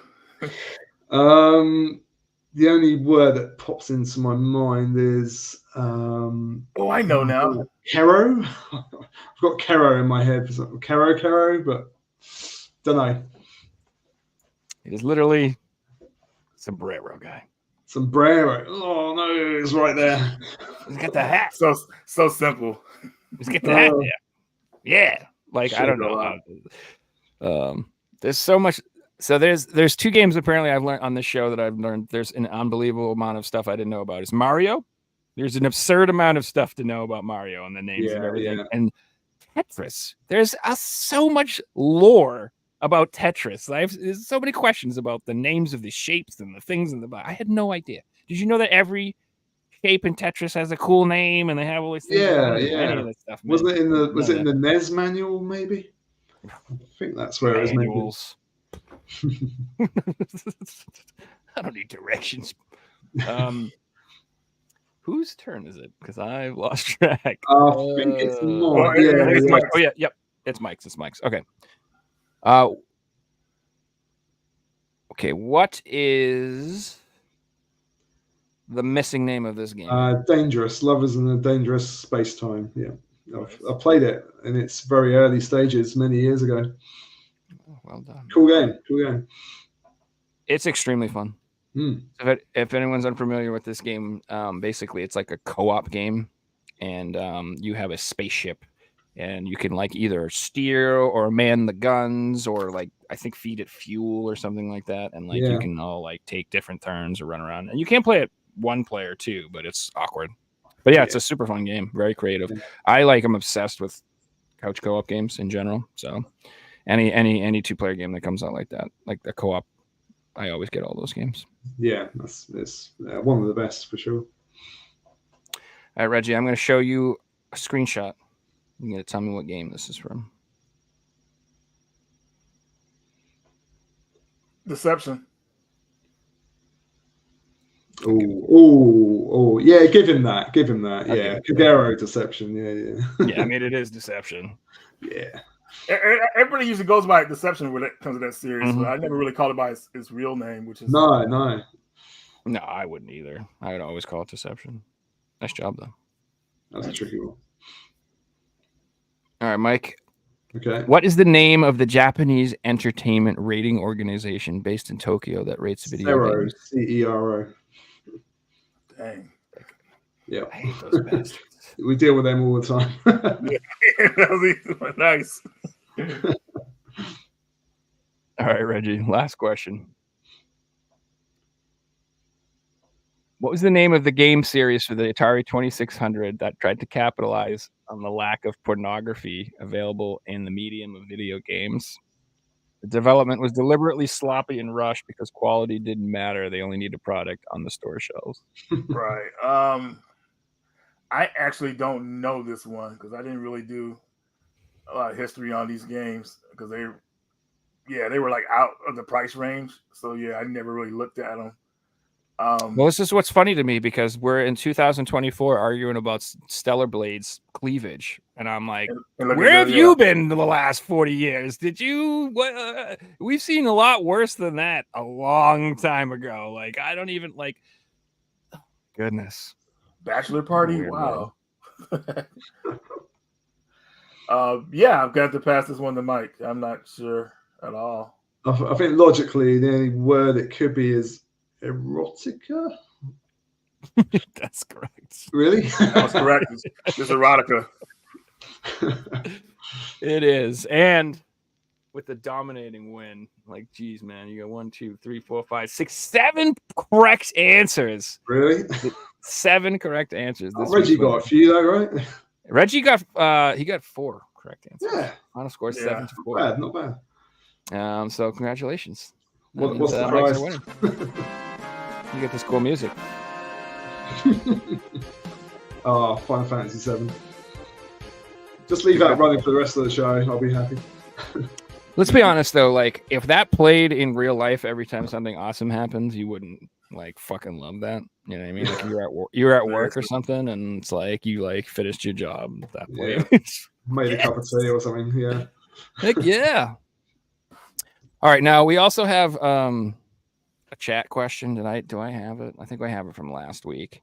So nobody got it last week, so I'll put it in this week as well. Basically, there's a picture, and you guys are supposed to try to like look at the picture, and try to guess the name of the game from the picture. Okay. So not you, Mike, not you, Reggie. This is for the chat. It's for the chat, right? Okay. This is for the chat. We'll be Someone quiet. show them a picture, and they can try to guess it just for fun. So this is question. So this is the game. These are the 3 pictures. You got to kind of piece it together. I'll let you think about it. Nobody got it last week, so we'll just keep putting it up there until someone gets it. Yeah. Good shit, man. That was fun.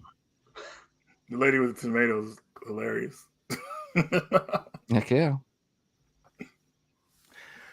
So, you guys got any pickups you want to show off? Oh yeah, the pickups part of the video. We made it here. Who wants to go first?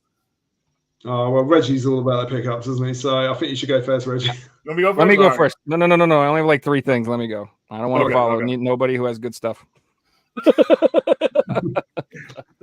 I've been there. Someone's like, I have Metal Slug on the Neo Geo, and I'm like, I got the new Kirby. And that is cool.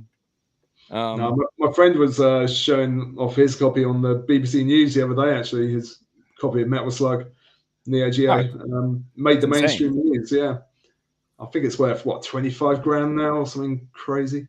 Yeah, I think it's around $30,000 or something like that at least. Nuts, absolutely nuts. Crazy.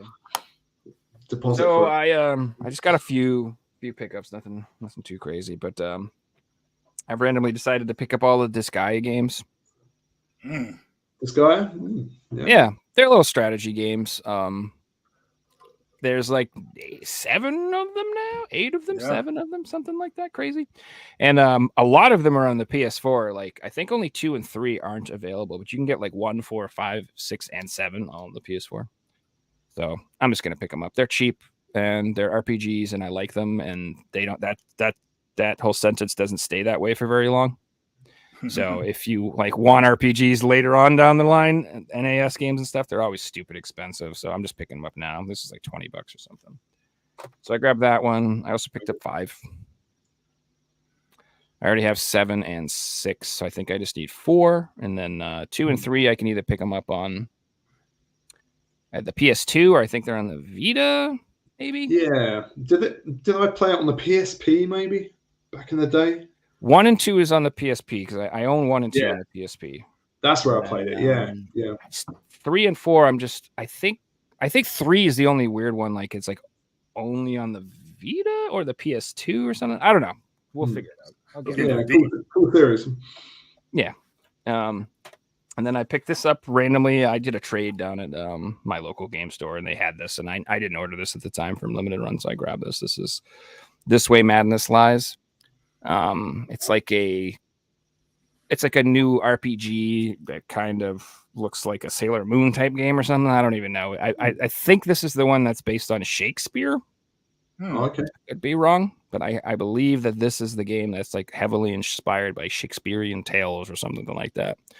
I don't know. It was one of those ones where at first I wasn't like super excited to order it, but then I was like, it's a cool looking RPG, and I do like the graphical style. It looks pretty cool. So yeah, kind of looks like Shining Force to me graphically, which I love that game. Like the fights.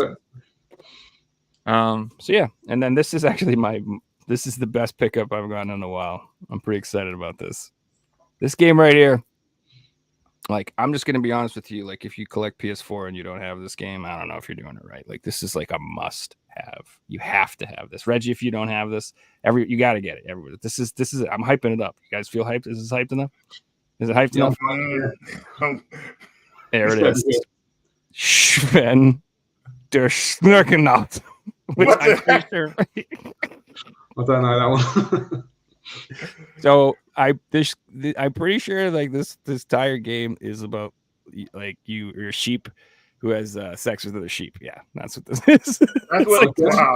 It's like Sven the sheep fucker or something. Collecting for the PS4 is gonna be like if you're going for a complete set or something like that, or just like exclusives. It's gonna be a crazy system to collect for, like everything, like insane. Yeah, with all the indie releases on there as well. Yeah, it's gonna be. Have they exceeded the number of PS1 games yet? They must. I guess they must. I feel like they have. I really do. Yeah. But yeah. Ooh, man. So yeah. I mean, it's a game about banging sheep, so it is what it is. But there's a game for everything now, isn't it? It's exclusive to PAL. It only came out in Germany, and it's actually kind of difficult. To get it cheaply. Like, it's kind of expensive for what it is. Like, if you live over in Germany, I'm sure you get it for like $10 or something now, but like it's kind of expensive to get it shipped over here. But dude, I mean, come on, you gotta have it. It's just, you gotta have, there's certain things I have to have, man, and that's just one of them. Like, I couldn't like you are the collector. Dude, that was on the list, like, of games that like, oh, I gotta make sure I get that before it's too late. I gotta get that sheep fucking game. It'll be a hidden gem on Metal Jesus Rocks one day. Oh my god! Can you imagine I took that on there and said, "Hey, hidden gem, guys, check this." Oh my god, man! I would hear the end of it. Okay, so yeah, I'm not saying it's good. That's not what I'm saying at all. Oh yeah, no. Don't take my opinion as like this is a good game. This is just like you got to have it in the collection. I have quite a few games like that. There are games that are like. That are good you need to have, and then there are games I call them meme games. They're like meme games. They're like Gollum and King Kong, and like I like having like terrible games too. So yeah, I'm saying I like watching terrible films. You know, yeah. There's still fun to be had. I think even from a bad game or a bad movie, even like bad music. You know, it's become a thing, hasn't it? Really, things that are so bad that they sort of cycle back around and become good somehow. Neil Breen films, you know, I've been watching all of them over the past few years, and they're amazing. But yeah, I like things that are like a little cheesy on purpose. Like, you guys ever heard of the band Glory Hammer? You ever heard Glory Hammer? No, but I like them already. Oh, dude, like their lyrics are just like completely absurd. It's like a D&D thing, but it's like also like sci-fi. It's absurd. But it's a lot of fun. I highly recommend it if you want to listen. It's stupid, but it's fun stuff. I'll have a listen. All right. My first pickup here. I just did a pickup video recently. I can't believe I still have more stuff. But here is Milty Blood. Actress Credenza. This is a fighting game for the system, and hopefully I have some footage here. If you like fighting games, boom. Okay. You have that. It's on the cheap too. But I got this in a bundle, thankfully. A bundle of games. Should have got footage for that sheep game. What was I thinking? But if you appreciate like 2D fighting games, especially with sprite work, I mean, this game would be right up your alley. And I think it's very cheap. It goes for like maybe $10, maybe 15, 20 at the most. But yeah, there's that one. I also got, it's kind of funny here, it's a sequel, which is Milty Blood Actress again. And I showed a little bit of footage of that one. Kind of looks the same, but it's a better game. Wait, no, that's wrong. That's the other game. Hold on, I showed you the original. There we go. Wrong icon. There you go. This is the sequel. Actress again. Pretty cool stuff here. Yeah, nice sprite work. Yeah. I hate that this is a lost art, but man, we still got a lot of classics we can play when it comes to 2D sprite work. So there's that one. And let me see here. There it is. If you're a fan of King of the Fighters series, I got King of the Fighters 99 for Neo Geo. And nice.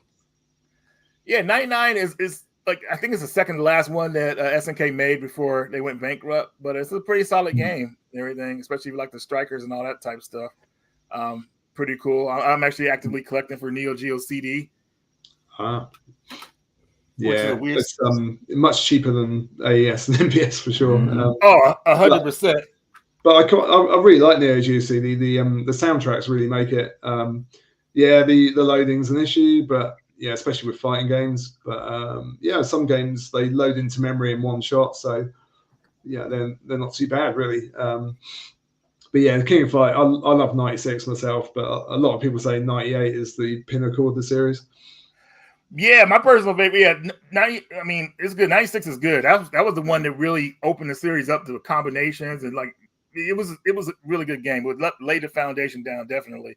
Yeah. But 2002 Ultimate is my favorite one. That game is so good. Right. Like, oh my god. But the next game here, I have Superhero Spy for Neo Geo CD. Oh yeah, great.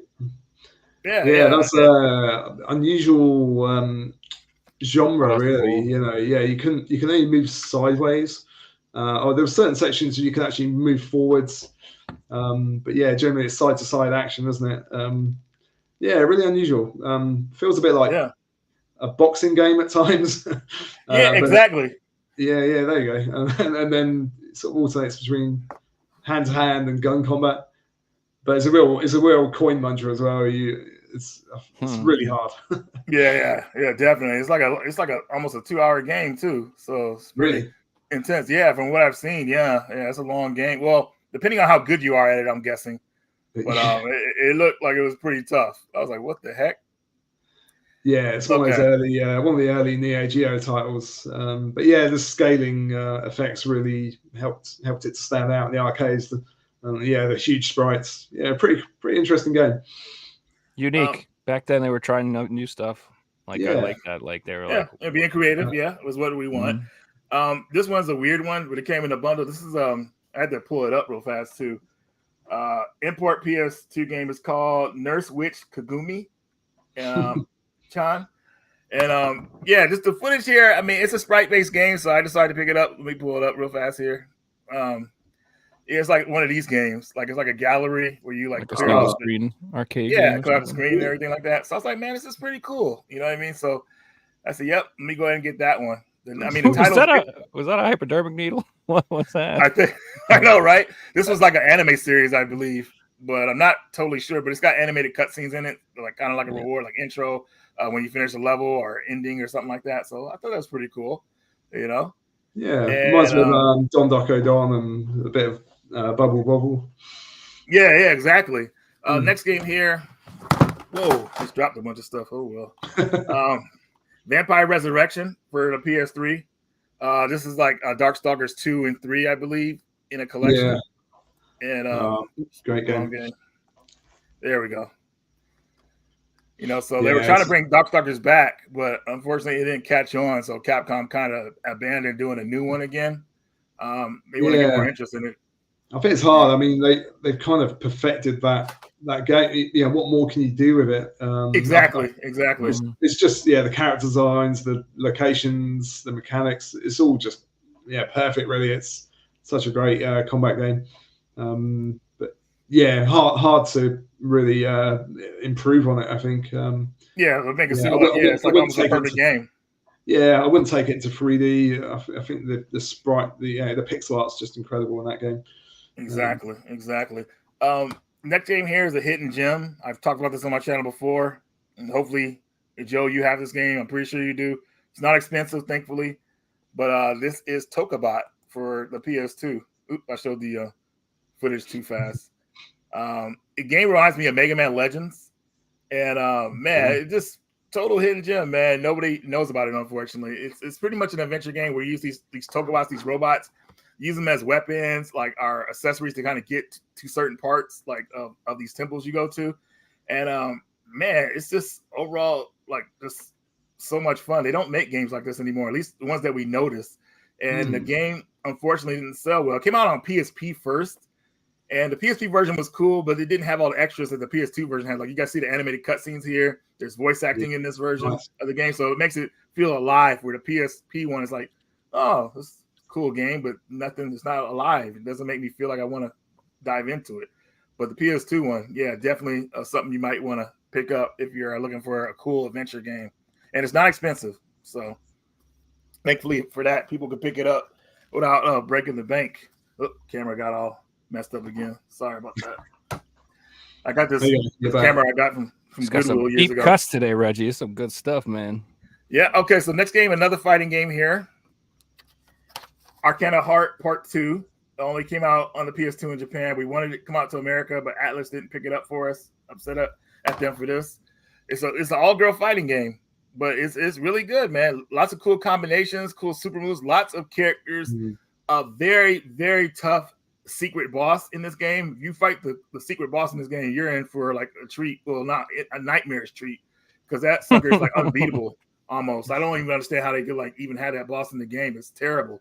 Now that's true arcade design. That's like the mean. They're like, oh, you actually got to the end. Well, here's an unbelievably ungodly boss that you can't ever practice against. Is gonna whoop your ass. It's gonna take you $20 just to see him. Yeah, this boss is like worse than Neo Geo bosses though. That's the SMK bosses don't have nothing on that on this the super boss in this game. I was like, dude, what is going on? I like the camera zooming in and out. I like how this gives you a bigger field of view. That's cool. Right near edge, yeah. Give you that cinematic view and everything like that. But yeah, that's a cool one to have. I also got here the next one, upgraded Brave Fencer Musashi, which is a total hidden gem on the system. Like I love this game very much. I originally got this for the Final Fantasy VIII demo. My mom got it for me for Christmas years ago, and I played that demo for like 3 months and loved it. But when I finally played the game, I was blown away. I said, "Dude, I can't believe I hadn't played this game like this long. I've had it." And dude, such a great game, man. I mean, it kind of shows you that like when certain people put a game together, and then like when they try to make a sequel and those people aren't a part of it, you can't replicate that same like feeling the first one had. I mean, this one, the people who made this game did a great job, man. It's just, I actually want to play it right now probably after the stream, just to kind of feel that nostalgia again. But yeah, Brave Fencer Musashi definitely ahead of its time. Yeah, I mean, I've told you the story before, but like that's the game that started all this madness for me, right? Yeah, I had. Really? Yep, dude, I was just sitting there, like, that was one of my childhood games, and that was like a very unique experience, you know what I mean? And like, I just sitting around one day, and I literally was like, damn, I want to play Brave Fencer Musashi. That's like how my whole collecting thing started, was that particular game. And I remember I let my friend borrow it, and I called him, and I'm like, you still got that game? And he brought it over like in shame. It was like completely annihilated, like cracked in half, like just like beyond repair, like dead beyond dead. And he was just like, oh, and I'm like, oh. So that's the thing about borrowing games today. You could just tell someone, hey, let's download it, man. You don't have to borrow it from me. Just download the game. Oh, I straight up just tell people no. I'm not a nice person. No. I would literally rather I give someone like buy an extra copy and let them borrow that. You can give it back when you're done. So I'm not letting people borrow my games. No, not anymore. Next game here came in the bundle as well. One of my favorite games of all time. Probably is my favorite game of all time. We have a Steambot Chronicles. Yes, Steambot Chronicles. It's an amazing game. It's a sandbox game, kind of like Grand Theft Auto, but where you can go where you want. And you can follow a certain storyline if you want, or you can change the storyline if you want. Like you can be a bad guy or a good guy. You can make money by like playing music on the streets, mini games, gamble. I mean, the game has so much personality. It's so good, and I'm sad that a lot of people don't know about it. They were making a sequel for it, but after the tsunamis, I think the company decided to kind of cancel making a sequel for it. It's going to be available on the PS3, and I'm hoping that somebody will pick it up because they got a lot of work done on the sequel for it. But yeah, it's such a good game, guys. If you haven't played Steambot Chronicles, I would say definitely, add that one to your radar if you can find it for a good deal. Was there like a spin-off of that game or like a on the DS PSP? game or Yeah. something? PSP had two spin-offs. One was like Okay. story based, and one was like based off of a mini game that's in this game. But you can see how the music is played in the game. Like you can play music and everything, and you guys can follow the line. So yeah, man, there's a lot going on in that game. It really is, man. But it's like one of those first games that you like. It's like the game is actually alive. Like the people, the characters, like the voices and everything. Like they just did such a good job. This is when Atlas was like the limited run company back in the day, when they were only putting out certain amounts of copies of games, and like they really put a lot of effort into making this game like really feel like something special. I would say when it comes to voice acting and stuff like that. So, Steambot Chronicles. Hopefully, some people will add it on their radar. And then, almost done here. I got another Neo Geo CD game, and that is Cyberlip. Yes. Oh yeah, the sort of side-scrolling kind of Contra run and gun with some weird bosses. Very weird bosses, man. This game has some nightmare fuel for real. Yeah. I was like, what the heck is this? And they start you up with this pellet gun kind of. When you get the little upgrades, you're good and everything like that. But man, some of the bosses are like, dude, it's like, and that's hardcore Contra. I was kind of comparing it to that one. That's probably one of the best run and gun shooters I've ever played. Like seriously, but going back to years, that's the nightmare fuel right there. Oh. Look at that thing. Like, ugh.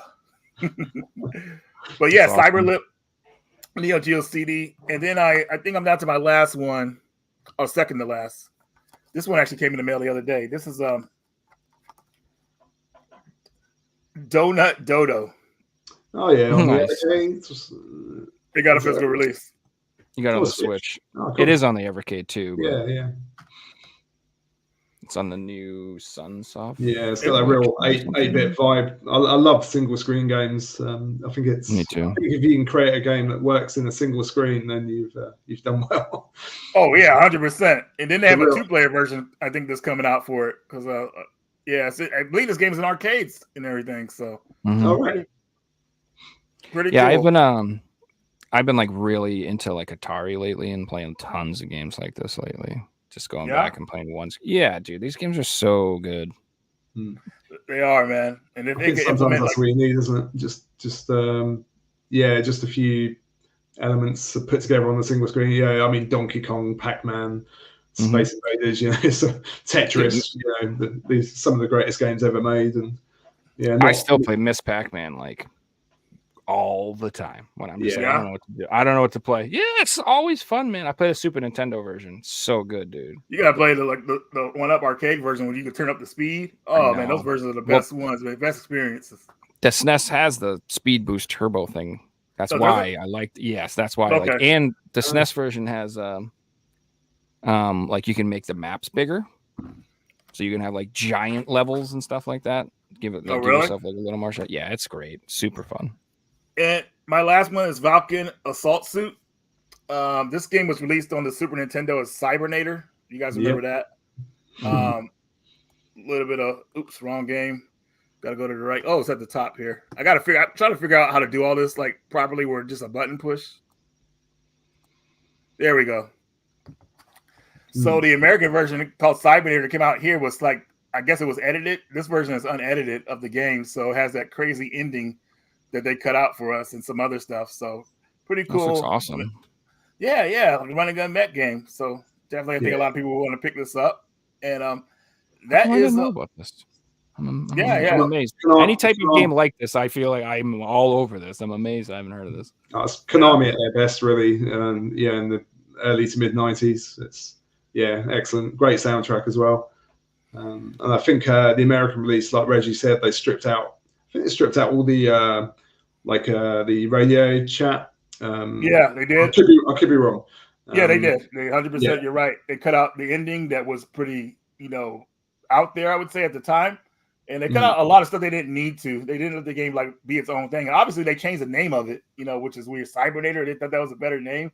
So, but it got a re-release recently, and I picked it up. So happy to have this and everything in the collection. So and that's pretty much it. Is that Japanese only? No, it came out to America as Cybernator, but the Japanese version was this version right here was released by a company, Retrobit. Okay. So yeah, I thought you meant like back in the day it came out as Cybernator or something. I didn't know. It did. Yeah, it is. Yeah. It did. Okay. Yeah, in Europe as well. Yep. So yeah, that's it for me. That's sick, dude. Good stuff, man. See, this is why I don't want. This is why I went first. Now my sheep fucking game ain't gonna hold up. No, man, that's that's going to be maybe in the long run it will. Someday that'll be the most valuable game shown in this video. You mark my words. You get that Watto graded. You know? That's right. You're the only copy that's not all sticky. Congratulations, you get the highest grade. Sorry. Go ahead, man. What you got for us? Oh, you want me to go through what? I've been picking up a few things recently. Trying to get some Super Famicom games because they're very hard to come by in good condition. I know that game. That's Area 88 or UN Squadron as it's known in America and Europe. Recently watched the anime with my daughter and she loved it. It's quite brutal, but excellent anime, excellent game. You know what's funny about that game? Oh, good, Reggie. Yeah, we actually worked with. Oh, sorry, Reggie. No, you're good. The arcade version, the Super Nintendo version, is actually considered better than the arcade version. From what I would say so. Yeah, it's more of a console game, so you've got the mission select screen, and it's just got a bit more meat to it, a bit more depth. It's excellent. We actually work with the Japanese musician Manami Matsume, who wrote the soundtrack for this. So I had to pick that up. What else have we got? Also grabbed Axley. I'm a big fan of Capcom and Konami, so I just like to have a lot of the classics from their back catalogue. So if you guys don't know that game, that's an amazing shmup from the SNES, and it's got like insane perspectives. Horizontal and vertical shmup all in one. Like all over the place. That's lots of things, but it's really cool. Yeah, again, it's just Konami at their best, really. Real technical showcase for the SNES. Great soundtrack, great level design, boss design. Everyone should have it. Another. That's got to be an expensive game, though. Actually, it's close to like $100 now. Anything good is expensive. Especially with these Super Famicom games, they're hard to get in nice boxes. So you have to pay a few quid more, sadly. Also picked up Castlevania 4. Oh, there it is. Nice to have that in good condition. Right. Yeah. And Contra as well. Contra 3 or Contra Spirits. Which is, just one of the best Super Nintendo games or Super Famicom games. Then I've been getting a few PS1 bits as well. Time Crisis. Yes. Ace Combat 3. Again, I think in the same way that Konami and Capcom really dominated the Super Nintendo, I think Namco really dominated the PS1. So I've been just picking up Tekken 3. A lot of the classic Namco stuff, really. Tekken 3, Ridge Racer Revolution. Tekken 3 at the time was just light years ahead of everything. They didn't even know it was going to be like. They didn't even know if the PlayStation could handle it. I remember, and it looked great on the PlayStation. Amazing. It's nuts, wasn't it? Yeah, they upped the resolution and somehow squeezed more performance out of the machine. Yeah, it's just an incredible game, and I think they still play it at tournaments now. It's still considered as a good Tekken game. Now you have to pay to play Eddie Gordo. Do you? Oh no! Come on. Tekken 8, he's a downloadable character. DLC. He's DLC now. Oh man, no, Eddie should be a main selectable character. Come on. So I've complained that I will not buy that game, but I have a loophole now because my roommate bought it for me. So now I can play Tekken and bitch about it and not be a hypocrite. So I'm very pleased. And I was like, oh, this is the best of both worlds. Thank you. Funny. You're in the element. Again, another PS1 classic, Biohazard. Also known as Resident Evil to you guys. Bridge 4. Yes, that's my favorite one. superb. Tekken 2, which actually that's my favorite Tekken game, actually, just for the aesthetics and the music. Everything just clicked with Tekken 2. The intro was hot in that game. That's my favorite intro music. The intro they played in that game. Oh my god, it's so good. Yeah, Namco and the PlayStation 1 were just like a match made in heaven, really. Also got Raystorm, which I really love. It's very good. Yeah, very cool Taito shooter with music by Zentata. Interesting lock-on mechanic, which you also saw in Ray Force or Layer Section, I think it was called. Ace Combat 2 I picked up.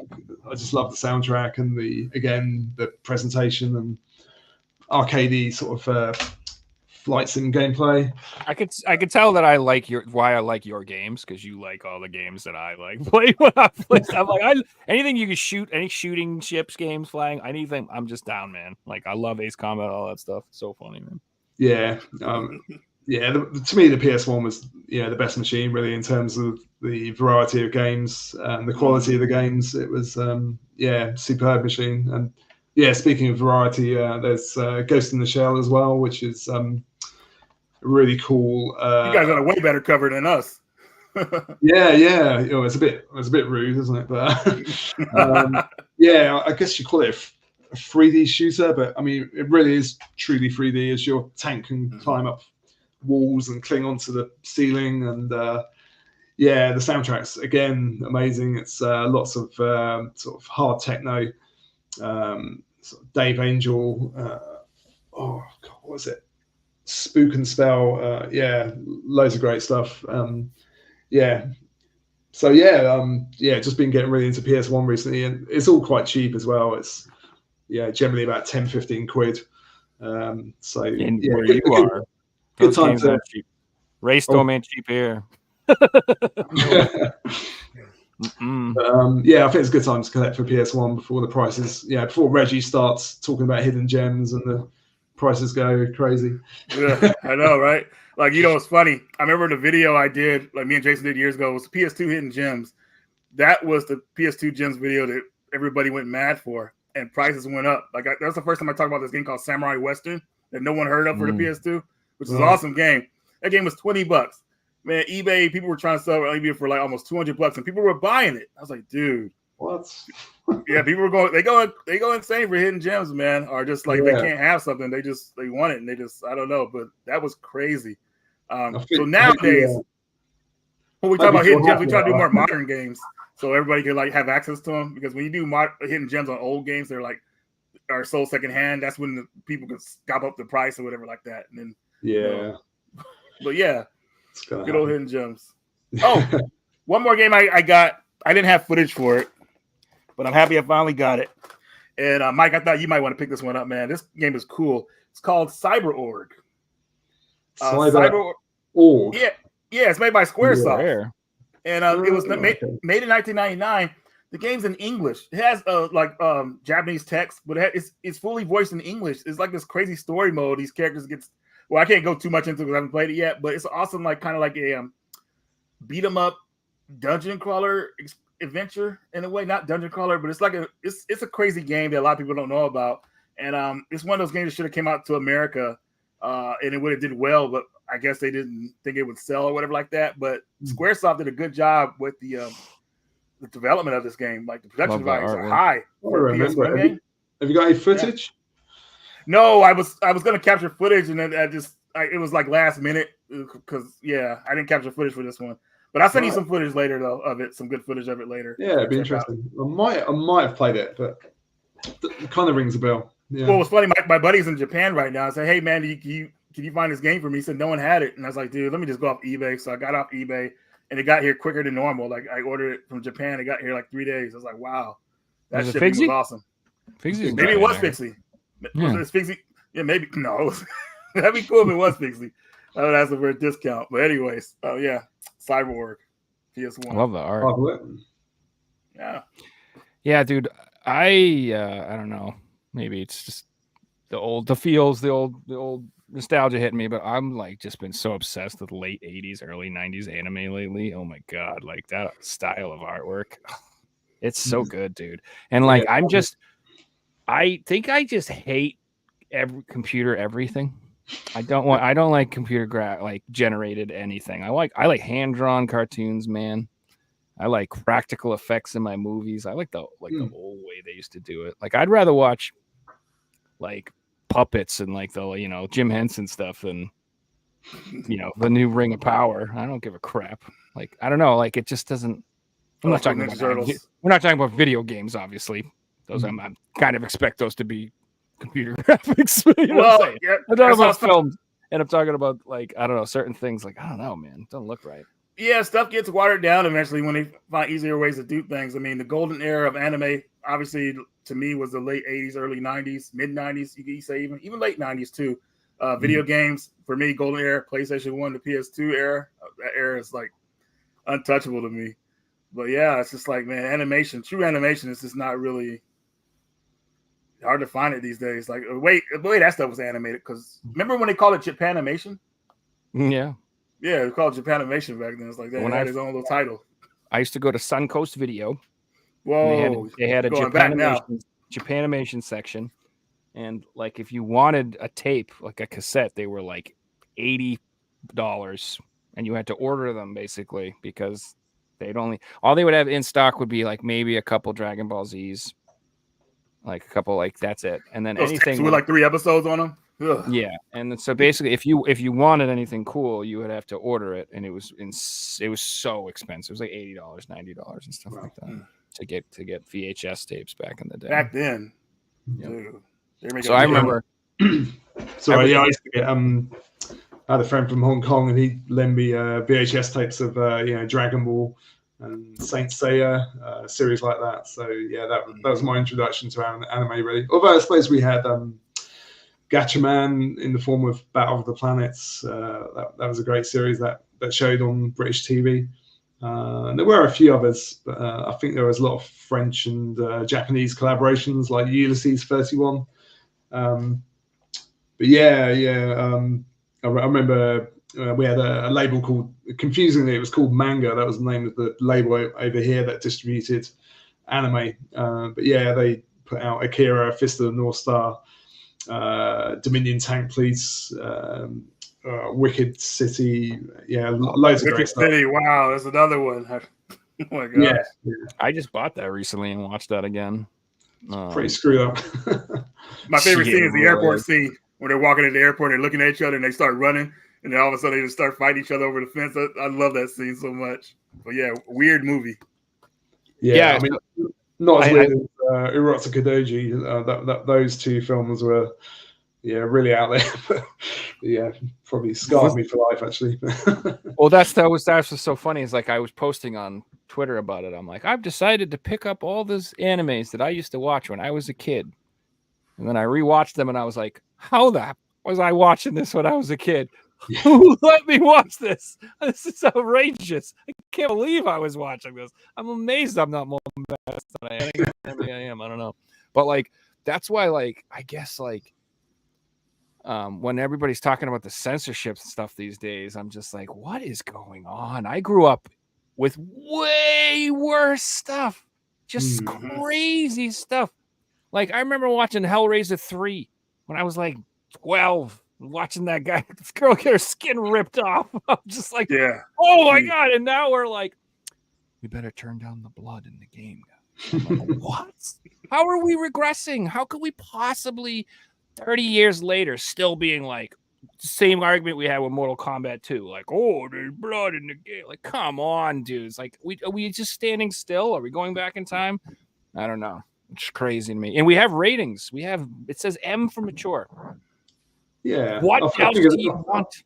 I think if the rating on the box is clear enough, then it's really down to the adults have really got to be more responsible and not let their young kids play such games. But that shouldn't spoil it for everyone else. Exactly. No, and you shouldn't be playing games if you're easily offended. Like you don't get the new Grand Theft Auto if you're going to be upset about it. Just don't play it. Yeah. Get Animal Crossing. You can go catch some fish. Have a nice day. You don't have to do that. Like it's weird. It's I don't want to go off on a huge tangent, but like I don't know. There's too many people trying to tell other people what they can and can't like, and that's just not how it works. guys. It's not how it works. It's never how it's worked. It's funny because it used to be people telling one group of people what they can and can't like, and now those people are telling everybody what they can and can't like. It's like, what the hell's going on? It's that none of it makes sense. Why doesn't everyone just leave each other alone and just make fun of each other like we're like normal? Isn't that how we should handle things? That's how we should handle things. We should just all be able to make fun of each other and have a good time. I don't understand.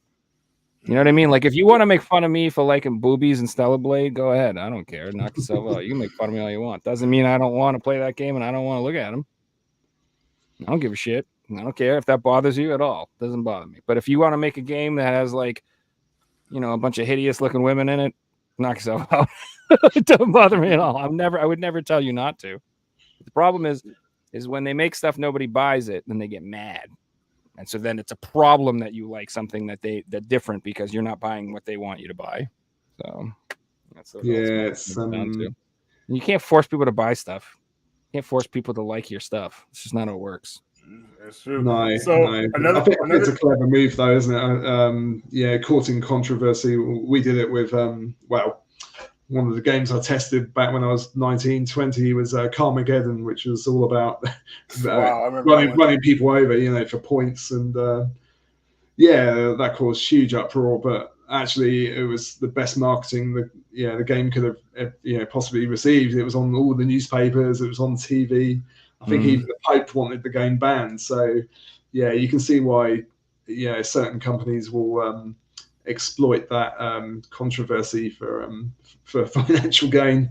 I don't blame them, you know, but I don't think we'd go down that route. So another thing too, just right before we go again, I want to tell everybody about the store. Bitmap Bureau store is back up. If you guys want to check it, we'll have a link in the description. Yeah. For the video and everything. Like, definitely, if you want to look at some of the titles they've had or they have here, here's a Battle Axe, for example, that is going to be available on a compilation that is going to be releasing pretty soon.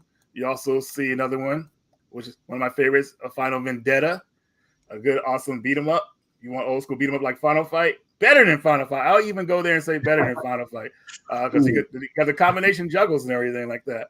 And then, of course, the epic Xeno Crisis, which everybody should have in their collection in their house. Awesome, fantastic game. And it will go even a little bit more old school with 88 heroes is up on the channel on the webpage. So definitely check that one out too as well. You know, a lot of work went into this one. Hand-drawn sprites for each hero. So even the Switch version adds 10 more heroes. So they added 10 more heroes for the Switch version. So you get 98 heroes with that one. So definitely check these games out, guys. 88 wasn't enough. Yeah. Thanks, Reggie. And then that collection, is that coming out in July, I believe, right? I think so. Yeah. I've just had my head buried in game dev for the last few months, really. So I'm not too sure what's going on with releases, but yeah, I think it's on pre-order now on Amazon, places, all the good toy stores and all that. So pretty sure it's coming out in July.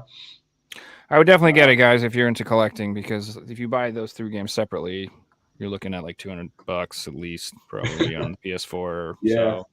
So, the collection is going to be a good way to go, and then it's just also convenient. So I'll be picking it up for sure. Also looking forward to your new games, man. Not just these ones. Truly am, like, especially like if you guys obviously make a shmup, and if you put it on every platform like Xeno Crisis, I will probably buy it on every platform. I will single-handedly support that release. So we'll get there. Yeah, you'll be the first to know if we make a shmup. Don't worry, Joe. Awesome. Very cool. All right. Well, I think that wraps it up. Any last parting words? Anybody? Anything? No? Any big speeches? Braveheart or anything? Nothing? No, I'm good. It's been a pleasure, though. Thanks for having me. Yeah, it's honored to have you on. Great to talk to Reggie finally as well, because we've been tweeting at each other for like years now, and I know, right? yeah, finally got to talk to the guy. Very cool. Yeah, well, this was a lot of fun, man, and it was really cool to have your insight on the development and everything, and hope to have you back on when you're promoting the next thing or you got going on, and that was a lot of fun. So, that'd be great, Joe. Yeah, we got some big games coming out later this year, so if you'd have us back, I'll happily talk about them and anything else. I like the quiz. Yeah, I'm up for another quiz for sure. Can you give us maybe any hints to any of the future projects? Or I don't know. I might get sacked. So no. I've got to be really careful. Gotcha. It's based on a film. That's all I can say. Okay, cool. Based on a Right film. on. That's suitably vague. There you go. You can speculate as much as you like. Adventures in Babysitting confirmed. Let's go. No. All right, cool guys. Thanks for watching, everybody. Hope you have a great rest of your night. Coming up next show, we got CAG coming on. So if you guys want to join, that should be awesome. Got the CAG man. CAG man. Heck yeah. And have a great rest of your night, everybody. Thanks. Cheers, guys.